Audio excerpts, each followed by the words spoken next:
we've collectively passed more than 14 prop firm challenges. There's a lot of people out there talking about stuff that they don't know about. You actually know what the traders are interested in. I want to add as much let you guys know the things that we employ with our own trading. Who is Desmond and what is Rocket? Rocket is kind of like a Discord specifically for traders. You suffer a string of losses, right? It can be very demoralizing. So you send your idea there, you let it be slaughtered by everyone. What would be 3 tips on a prop trader to focus on to have a greater chance for passing the challenge?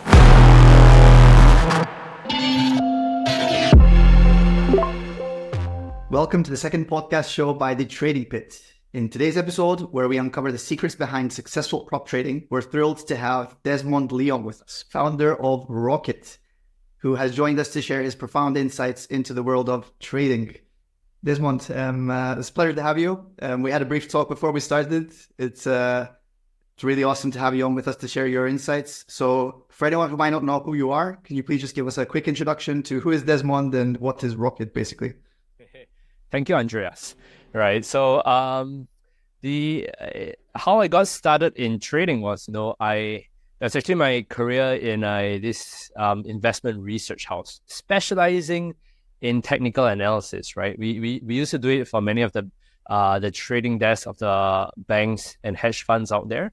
Right. So, but it's more of an institutional level. So I learned a lot of it from there. Then I was thinking, wow, a lot of this can actually be used for retail trading. So since I left there, I started, doing it, doing my own research by my own, right? And started providing some of this research for to brokers, right? And before I knew it, we were providing it to like over, I think 7 or 8 different brokers for treasury firms, for hedge funds, right? And I was like, all right, there's we're actually providing a lot of this like it usually focus on technical analysis, right? Research reports to these people, right? And because the brokers, right, their clients were saying that, hey, is there a way that I can my clients can talk to you, right? Now you're just sending them a PDF report, or you're just sending them, a chart image on our blog, right? Is there a way that they can talk to you a little bit more, right? If they have questions,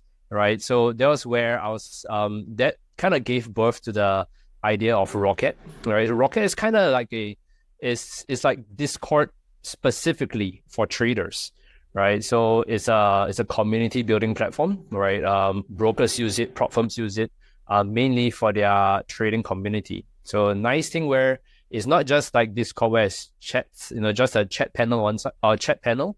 Instead, it's like a chat panel on one side, and then there's the charts on the other side, right? Mm-hmm. So you can actually see the movements of like Nvidia, right? Or maybe like Euro dollar, right? It goes up and down and people are talking about it at the same time, right? Mm-hmm. It was initially from the idea because the companies that we're providing it to, like, can we, I don't want to like squint at a chart and try to ask you a question. Can I just look at it on one side and talk to you on the other side?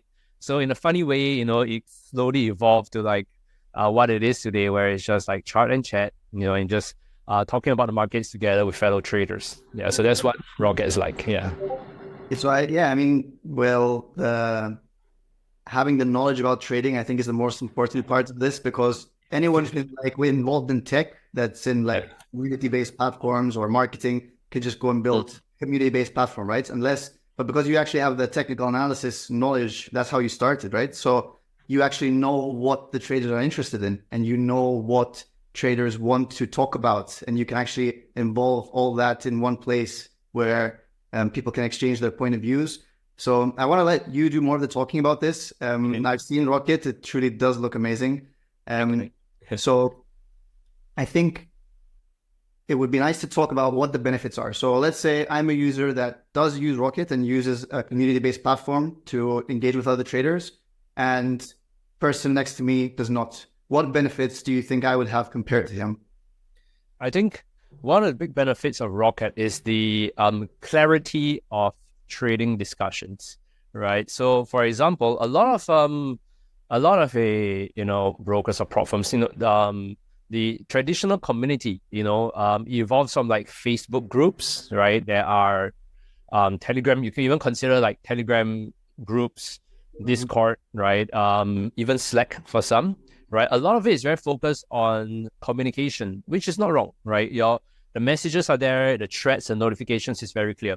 But when it comes to talking about a particular trading idea, right, what usually happens is, they'll send a picture, a screenshot of a chart, right? And say, yeah, price has tested this moving average a couple of times.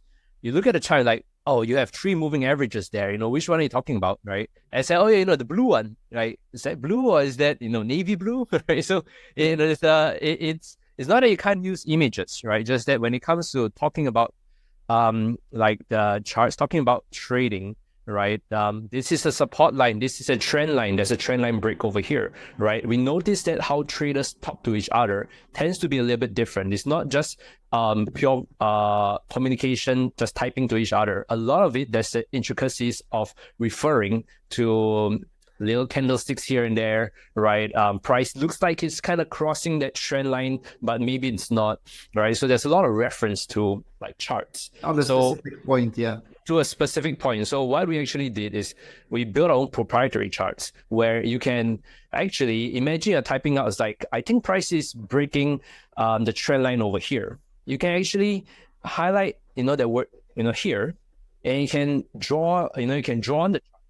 So when someone reads the message, it's like, oh, I noticed that price is breaking the trend line over here. When they hover the mouse over this like part which you've linked to the chart, right? The chart actually lights up so that, oh, this is the point you're referring to.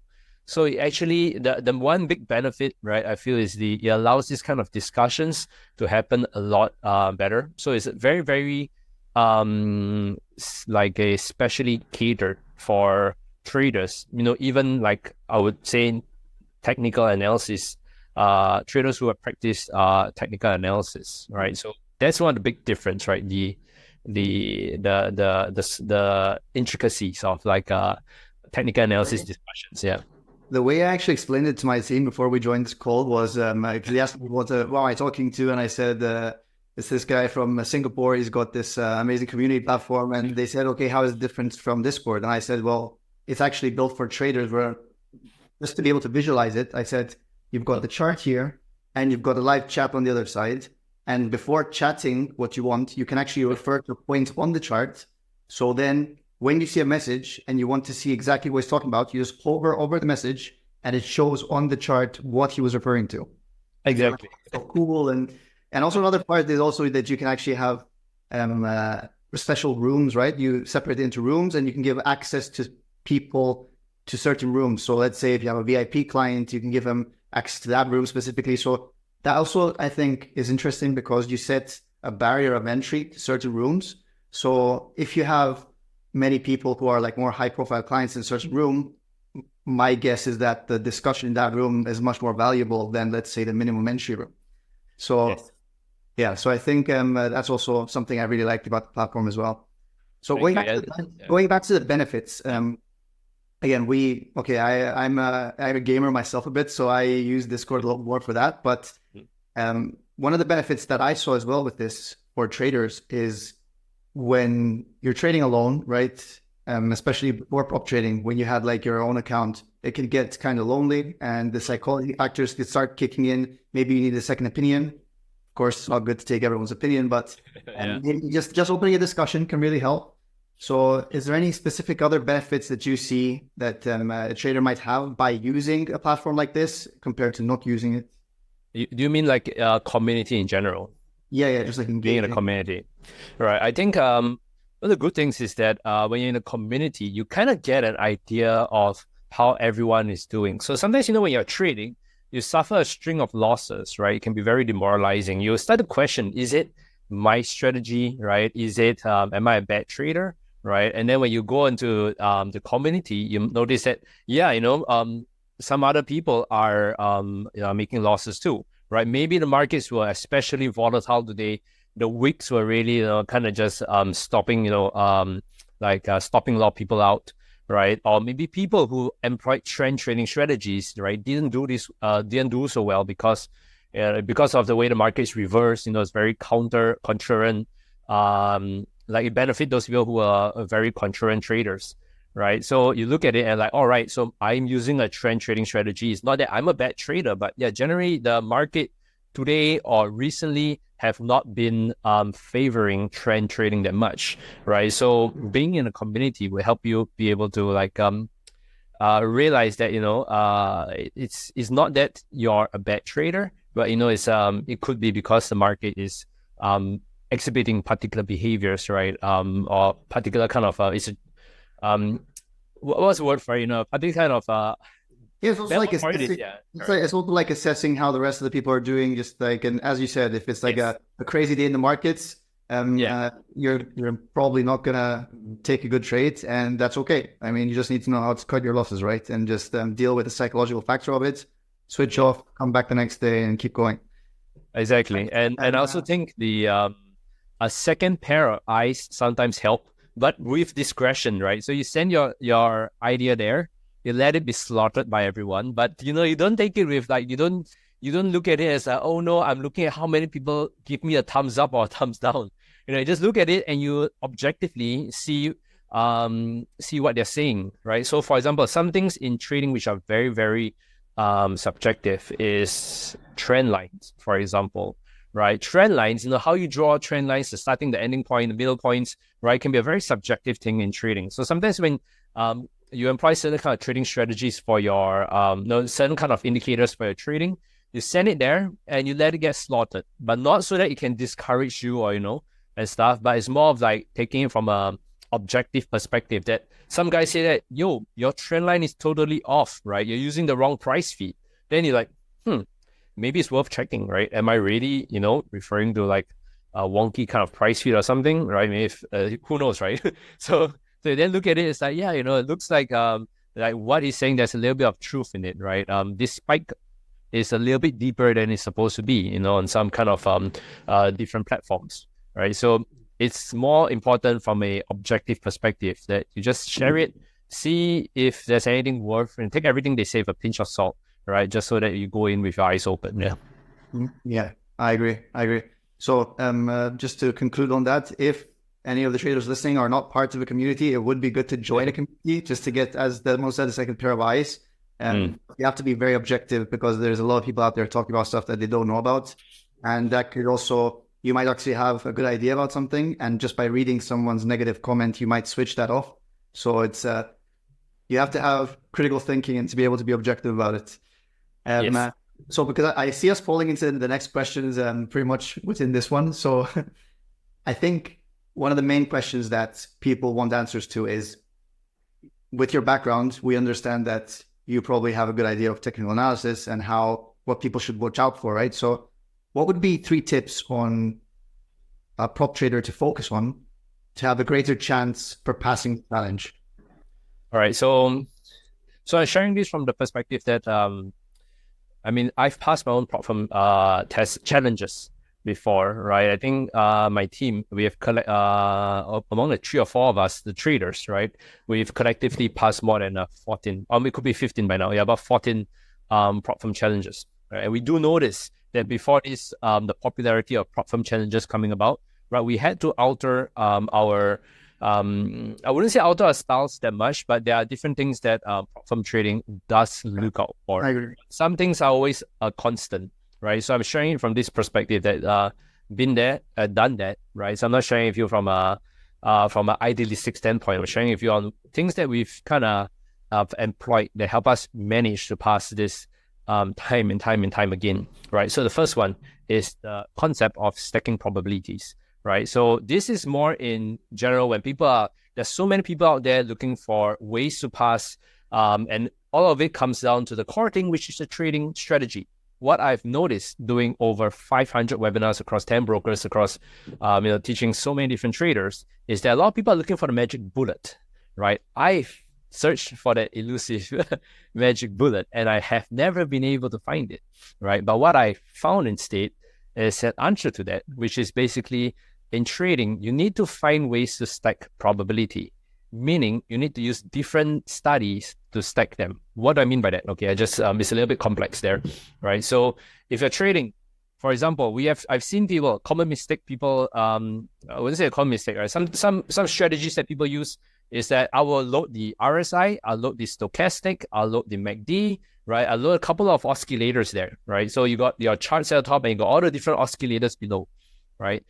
Sure, you might, when price starts to go down a bit, you start to say, oh, it's starting to be oversold. We might be looking for a bounce, right? But the problem there is that, I'm saying RSI is in oversold territory. Stochastic is in oversold territory, right? And all these other oscillators is in oversold territory. The problem is that they are all from the same camp. So you're not exactly getting 5 different confirmations. You're getting just the indicators, the oscillators telling you that it's that is oversold, right? So while that might give you a probability of being correct, that actually only gives you one part of the equation, right? What we find is important is to actually have 3, right? So you got the oscillators. Next thing you need to do, right, to stack the probability in your favor, you need momentum, right? Momentum, as simply as is put, you go to the beach, go into the sea and try to swim. If you swim against the waves, you notice that you're going forward a bit and you're going back, right? But if you swim in the direction of the waves, you notice it's a lot easier to swim, right? You swim a bit, the wave pulls you and like, oh wow, I'm being carried, towards the shore, right? So an important thing to take note, right, is momentum, right? You want to be in the direction of momentum, right? You call it whether it's counter trend trading or trend trading.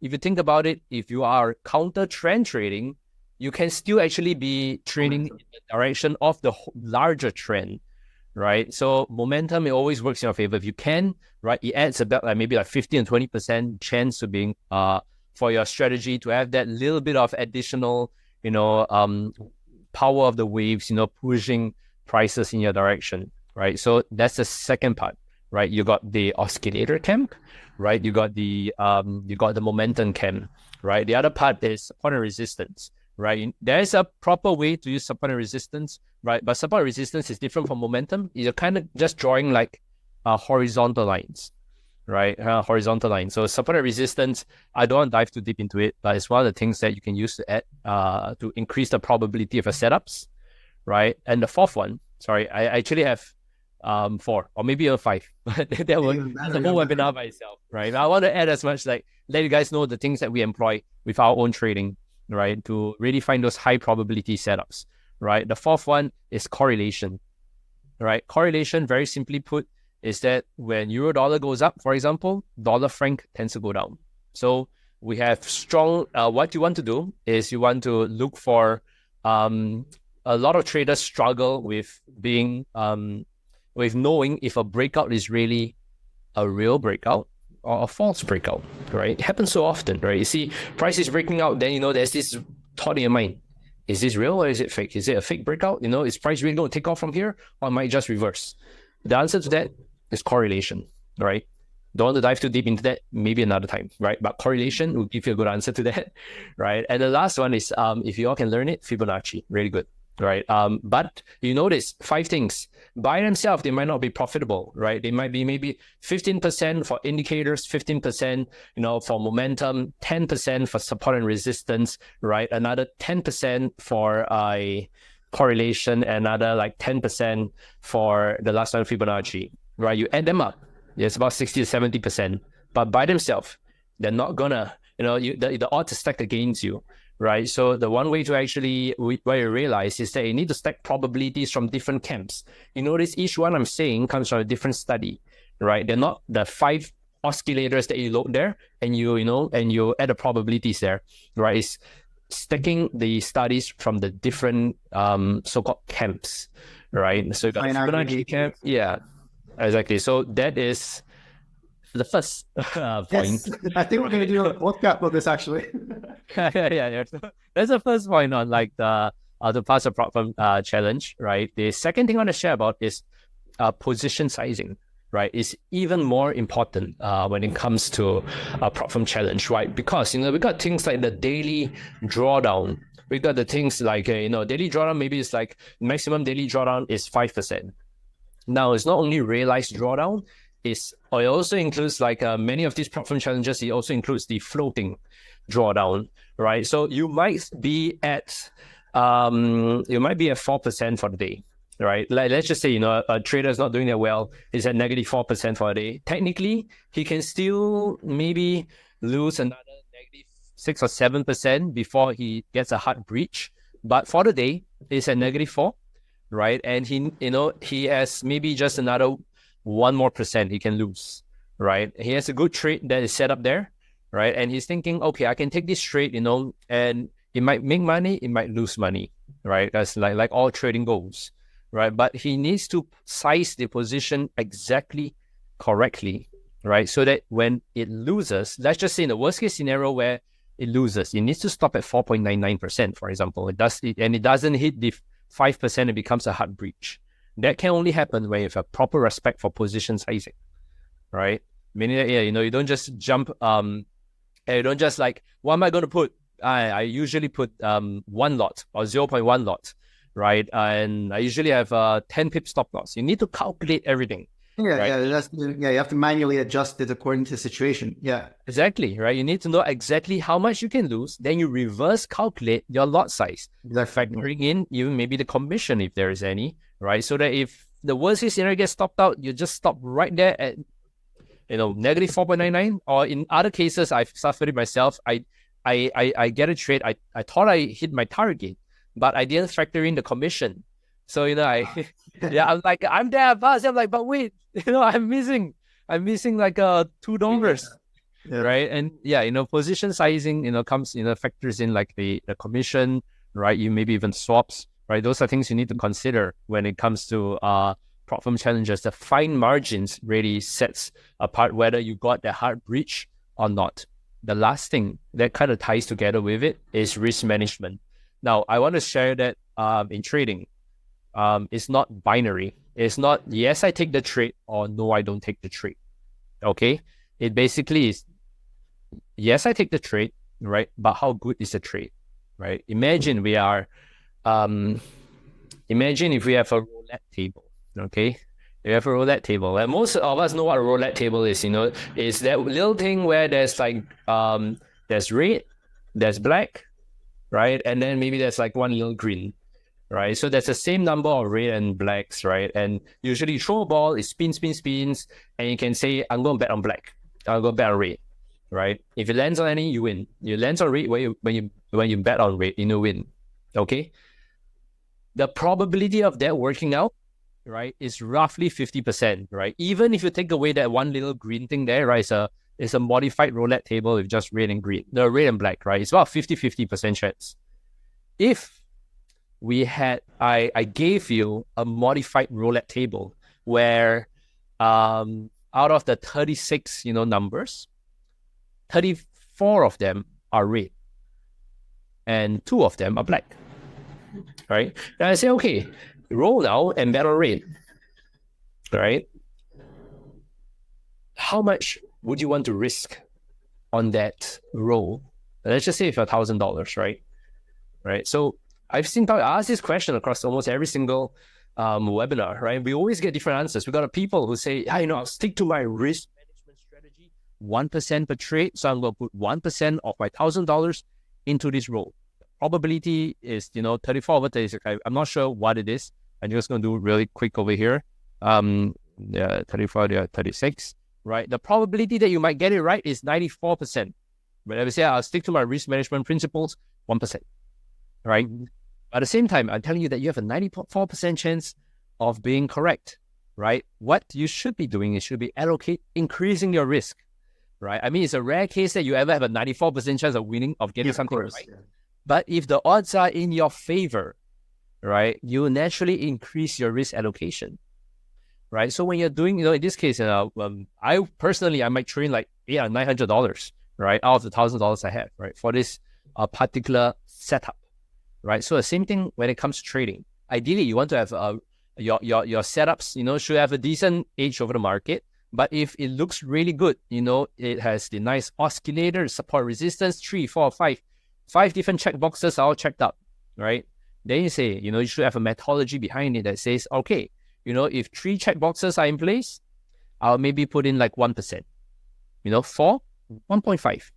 If I got 5, maybe 2%, right? You want to you want to increase, if something gives you more confidence, it looks better, right? There's no harm increasing your allocation to it. So that's a big part of risk management that it's firstly, having that checklist is already important. Many people just trade on the go, they feel like they want to, they just trade it. Having that checklist is already good. And with that checklist, knowing that it's not binary, just yes and no, right? If the market gives you something really, exactly, you just increase your risk of it. If it looks terrible, you reduce your risk. Yeah, cut it short. That's 3, at least out of the maybe like 10 that I have, right? I can go non-stop, but yeah, those are 3. I can tell. I mean, we can probably arrange another podcast for this whole thing, but it's very interesting. And some of the stuff, okay, the parts of the risk allocation, the example you gave with the roulette is really good, but also I think it's important to be self-aware of how well if the trade that you placed is going to go well or not, because I could be delusional, right? I could think that this trade looks great and I'll like double down on it and I'll lose everything. So as you said, the checklist, I think, is the most important part of what we said there. To be able to have that checklist, make sure that you know how to correctly assess whether or not your decisions are objectives. Yes, exactly. And to be able to act accordingly. And also another point, when you said on the daily drawdown, 4.99% is very close. So usually, without giving anyone advice, what we usually do is we tell people, like, if you're at 4%, be careful, especially with your position sizing, what you said. Yes. But it's different if you have a 10 lot trade with a 0.5 lot trade. So you're going to be able to suffer a bigger loss if you have a small position size, right? So you'll be able to make sure you don't breach your account, especially when it comes to rules like the daily drawdown, which is usually the tight factor where people need to be careful with, especially on a bad day. We did expand on that more than I expected. I love it. So to make sure that we don't go against the first 3 by saying 3 bad things to avoid, what would you like to adjust to add, on this, for 3 pitfalls that traders should make sure they avoid in order to not breach their challenge? Or I don't know if you want to analyze it a bit, maybe to avoid losses overall, or if you want to cater it towards prop, it's up to you. All right. So 3 things. Yes. All right.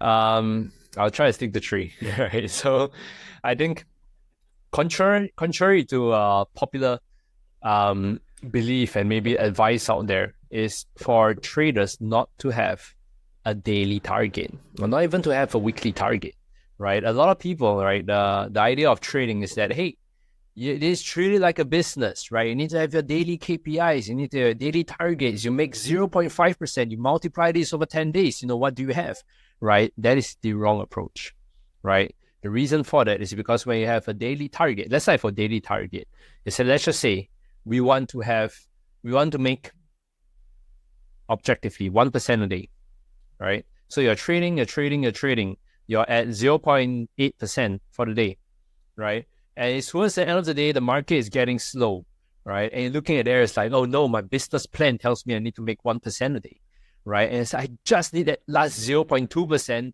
to achieve this goal.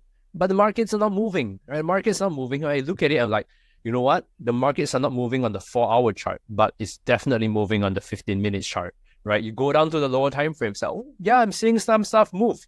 Not fast enough. Let me go down even more. Then you start looking for trades where they don't exist, right? You start deviating from a trading strategy, all in search for that for that 0.2% that you made up yourself, right? To make something out of nothing, basically.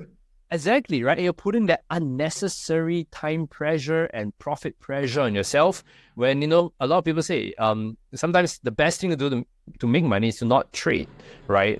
And that's only part of it. That's only half of the half of the truth, because you don't trade when there's nothing to trade, right? Imagine if I told you that we're trading the FX market, right? It's a Saturday. I'm like, all right, I want to make 5% today. No, I want to make 1% today on a Saturday. You look at me and be like, you're mad, right? The market is closed on a Saturday, right? And then I could argue along the same frame that, if the market is not moving on a Monday, right? It's just it's low liquidity, there's no news, it's not moving, then why you want to trade it, right? It might as well be closed, right? So the first pitfall I see a lot of traders make is to have that daily and weekly target, right? So a good thing, which I mean, just I realized Trading Pit has, is that you guys for the challenges, especially for the CFD challenge, right? You guys don't have time limit, right? That's imposed on traders on to complete the challenge, right? So I'm very pro that, right? I really support that because I feel like if you imagine you take a trade, you take a challenge in December when the markets are a lot slower, and you're like, I need to squeeze out some trades just because I'm left with 2 days before my challenge ends, right? So I think that's not what prop firm trading stands for, right? And it's nice to see that the Trading Pit doesn't have that. Yeah, can I just add to before we go on to the next, one of the quotes that one guy told me when we were in the expo in Dubai is, we were talking about trading strategy, how people fail and make prop trading. And something he said that I really liked was, it's important to know when to trade and how to trade, but it's also very important, if not more important, to know when not to trade. Because people see it, as you said, as a daily routine. So, okay, it's 6 o'clock, I'm getting up, I'm going, it's the market opening, whatever, I'm going to go start trading. And unless they press the button to buy or sell, they feel like they've done nothing. Whereas being at your desk and having the discipline to not enter the market if you don't see a setup that you actually like, I think is very important. And it's a skill that not many people have, actually. I agree. Fully agree. Yeah, fully agree. Right. And the other 2 points, right, I guess, which I can add on, right, to the common pitfalls is touching a little bit on something I shared earlier in the podcast, is that they focus too much on a single instrument, right? So I've seen a lot of traders say that, I'm just going to trade gold, and I'm going to trade like euro dollar and pass. I'm going to be a euro dollar trader, right? And the problem there is that it just focusing on one single instrument to pass the test is like trying to fix a jigsaw puzzle while focusing on one corner, right? You never know what the full picture is, right? Because the market moves in tandem, right? Euro dollar goes up, dollar franc goes down, DXY goes down, right? And then there's also correlation with pound dollar, for example, right? And the DXY, everything is connected, right? And if you know how to use that knowledge, right, you can filter out a lot of I mean, without going too technical, you can filter out a lot of false breakouts, so you can confirm the breakouts with more confidence, right? So one thing I like to share is that don't just focus on one single instrument, because it's something I noticed that it's a pitfall for some traders. Yeah, the thanks by so much more, right? Just saying exactly. that saying that you're the expert of the euro dollar is not right. You have to be the expert of so many more things to be the expert of the euro dollar. Exactly. I agree. Market moves in in tandem, right? So that's the second one, and the third one, right? I feel I want it ties in with the community aspect, is that not all advice is good advice, right? So sometimes, right, your community, you're asking for advice, right? Just because someone talks a lot doesn't mean that what he's saying is worth listening to, right? Yeah, this guy, you go to a forum, for example, right? Not gonna say any names, right? Go to a forum, you see this guy with like 2,000 posts to his name, and he says something, and you're like, wow, he said, he's been here for a long time. He said a lot of stuff. But we need to take away the idea that with age comes with wisdom, right? So people think that, this guy's been around for a long time, so he must be very wise. But you could look at the opposite side. If he's been around here for a while, why is he spending so much time here? Is he like? Yeah, no, it's I agree. Yeah, it's okay. Obviously, when someone has years of experience in the market, you can expect by default that he might know something, but it's also, as you said, very important to have your own critical thinking to be able to evaluate what he's saying, because you should not default to 5 years of trading equals this amount of experience, this amount of knowledge. Exactly. It's entirely true. Right, especially in a community, and you're talking to people, right? Just, I guess the crux of it is you need to apply discretion, with whoever you're talking to, right? Don't just take just because someone is new doesn't mean that what he's saying does not hold any weight, right? That's the opposite side of it, right? Yeah, but yeah, just it's important that when a lot of these prop traders, there are a lot of these communities going around, there are people talking about trading ideas, right? Don't just go in and take any trading idea or any advice or any tips that you see. Apply discretion, right? When it comes to when you're talking to people and especially in these communities, yeah. I totally agree because many people also like to, let's say, brag in these communities. They want to be the person that's always giving solutions, that's always giving ideas. And even though they might have good ideas on certain topics, giving your opinion on every single topic, I don't think will work out. So yeah, I totally agree. You said something very interesting about with the time limits for something that we don't have here for our CFD product. Obviously, for our futures product, due to the market data tied in costs, we have a time limit, but we give the option to the trader to extend if he wants. So we don't tie you to 30 days. You start with 30 days, you cover the cost basically for the market data. And then if you're on your last day and you don't want to rush looking for something that's not there, as you said before, in the market to pass, we give you the option to extend the challenge, to purchase something, to add extra days on to your challenge. So that shouldn't be a stressful environment for the trader. Okay, so we talked a lot about the three things to try and impose in your trading strategy and in your trading overall to make sure that you have a higher chance of passing these challenges. And we touched a bit also on three things to avoid. Now, the prop trading environment, the prop trading industry has really started booming over the past 2-3 years. And there's a big question, I think, from everyone as to how this is going to play out, right?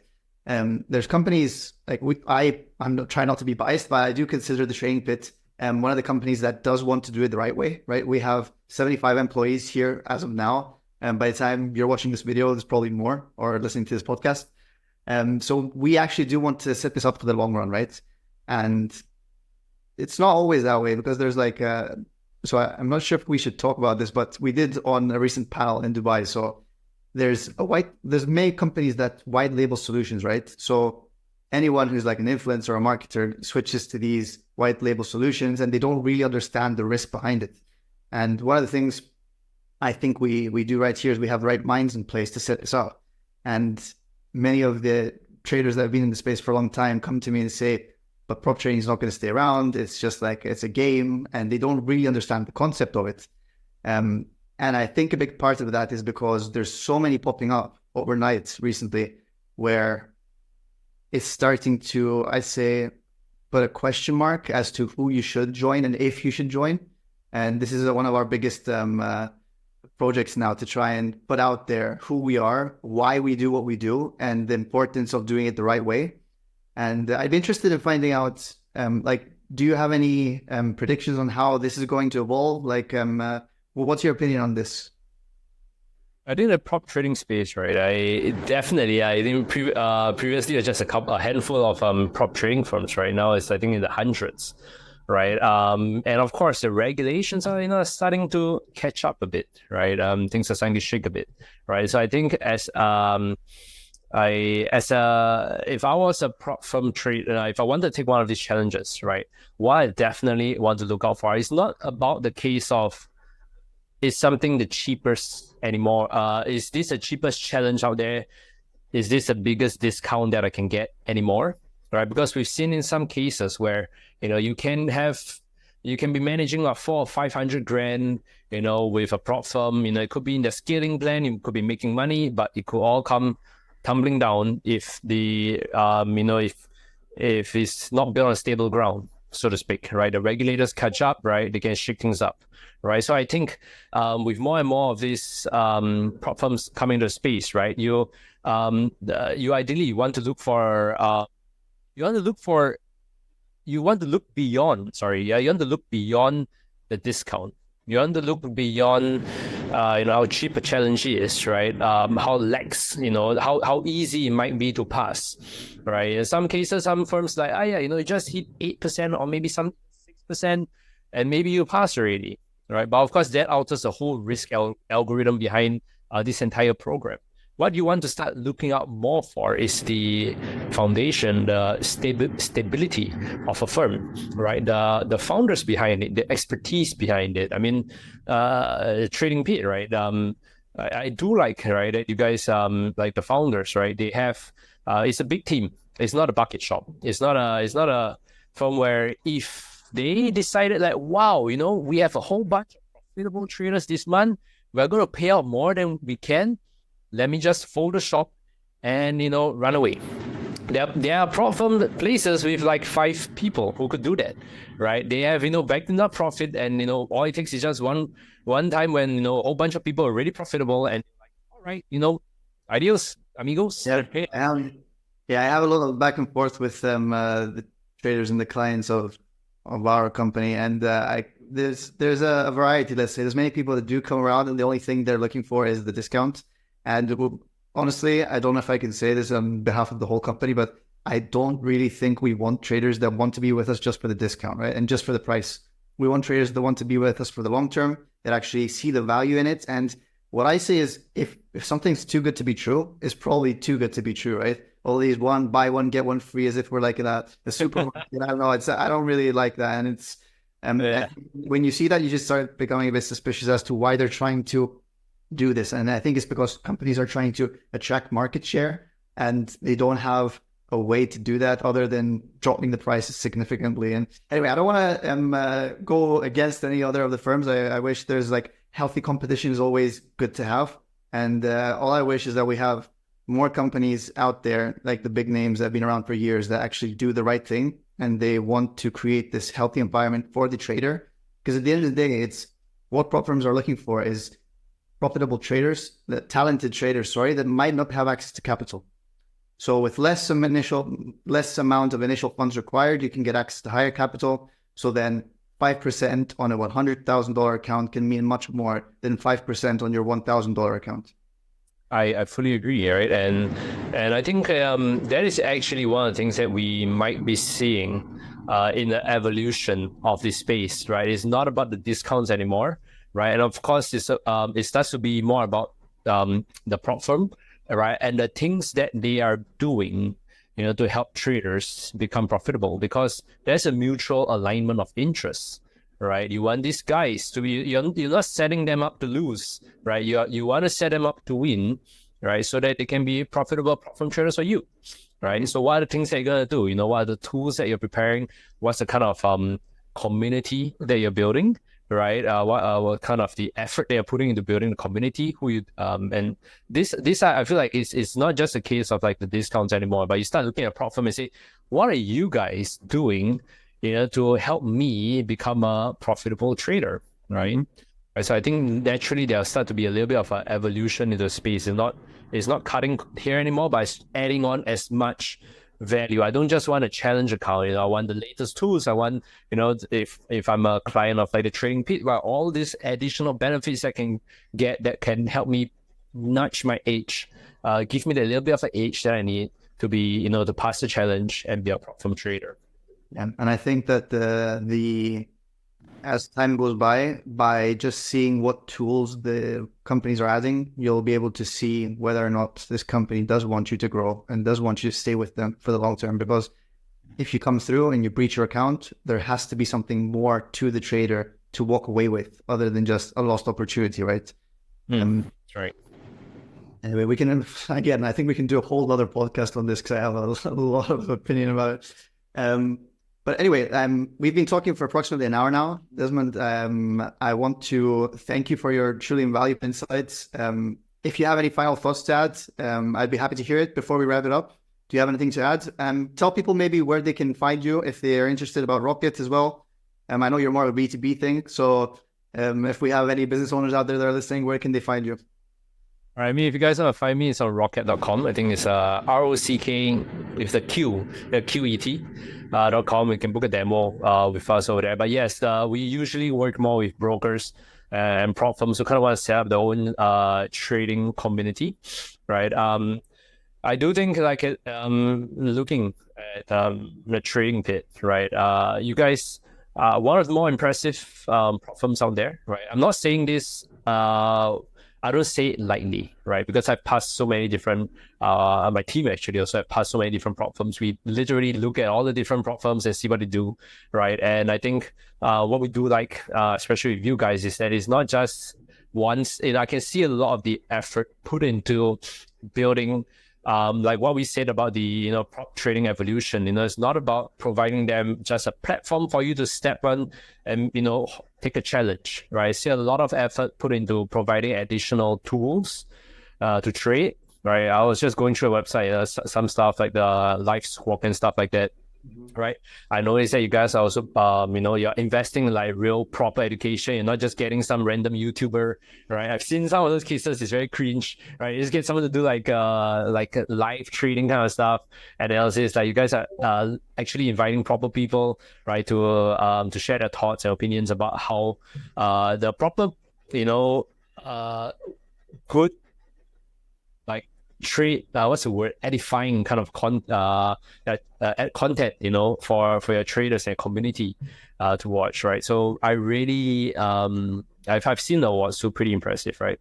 Of course, the continuous investment, and this is a big part of for me, right? The continuous investment in the company, right? So some cases, right? You technically can run a prop trading firm with 5 guys, right? And you don't continuously invest in a company. But what I see about you guys is that the company is, I would say, one of the bigger prop firms, prop firms around. There's 75 people, might be more by the time you are listening to this, but that also shows continuous investment into the company and to the people that are building the company, which is what me, right, someone who goes around looking at all these different challenges, kind of one of the things that I look out for and I kind of like, right? So yeah. Very much. Yeah, that's the goal. I mean, we have a huge team now building in-house technology as well, because we do want to be able to add all these, as I said, live squawk, and the goal, one of the goals for 2024 is to enhance this client area for the client to be able to have as many tools as possible to work with. But yeah, that needs time, and hopefully we can reach where we want to reach by 2024, the end of 2024. So that's it. Once again, thank you, Desmond, for your time. I know how precious your time is. And for anyone who stuck around until now, thank you for listening. We do have a calendar which is packed with multiple interesting guests who will be joining our podcast in the next couple of months. So make sure to not miss out on any of the interesting content. Make sure you subscribe to our channel. And as always, happy trading. Thank you, Andreas. Thank you for having me. Bye-bye.